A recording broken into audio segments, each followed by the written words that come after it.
महाकुंभ समाप्त हो चुका है और अब औरंगजेब इस समय मीडिया की सुर्खियों में है। महाराष्ट्र से लेकर यूपी तक औरंगजेब के नाम की चर्चाएं हैं और अब बीजेपी और समाजवादी पार्टी इसी मुद्दे पर आमने सामने। मेरे साथ भारतीय जनता पार्टी के राष्ट्रीय उपाध्यक्ष डॉक्टर लक्ष्मीकांत वाजपेयी जी हैं।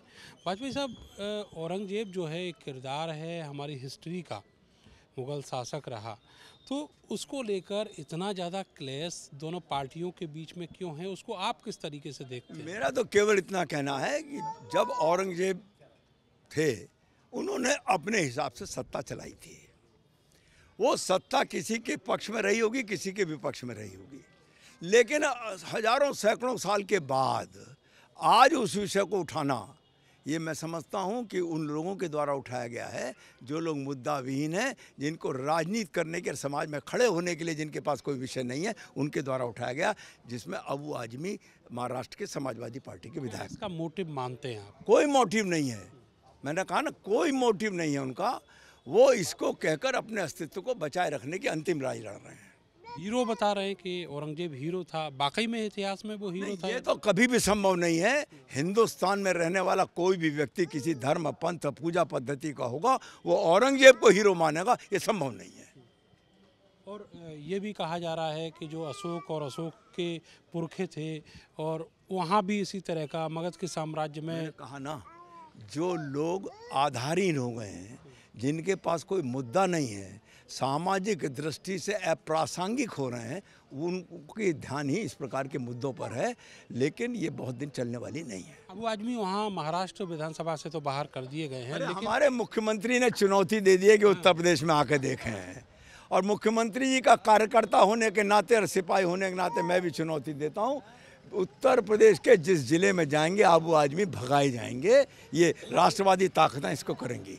तो अब ये मान लिया कि बीजेपी जो है एक मोर्चा अबू आजमी इंडिविजुअल रखेगी। हम नहीं खोल रहे हैं, अरे हमारे तो हजारों कार्यकर्ता हैं।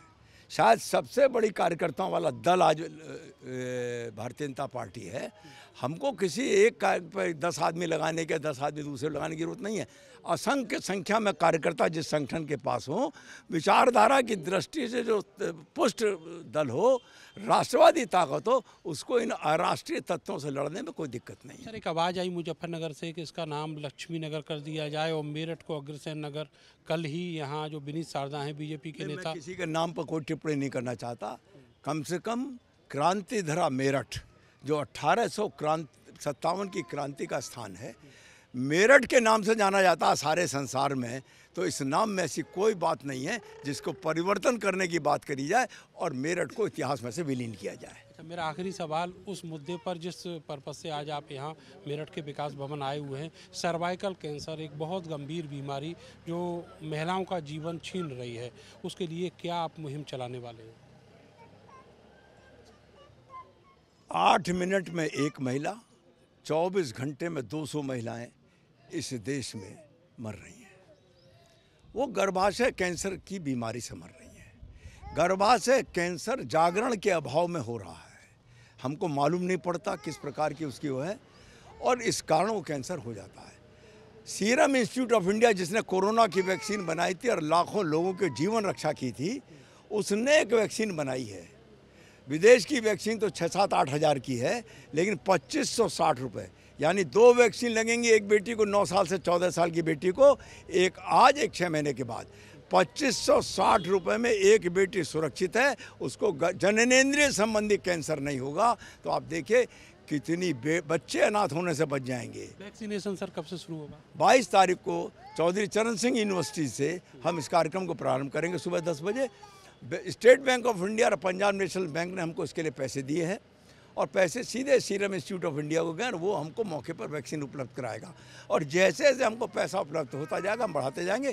गांव में योगी की सरकार ने गरीबी रेखा में सबसे नीचे, बिलो पॉवर्टी लाइन में नहीं, पॉवर्टी, एक्चुअल पॉवर्टी वाले लोगों को उन्होंने छांटा है।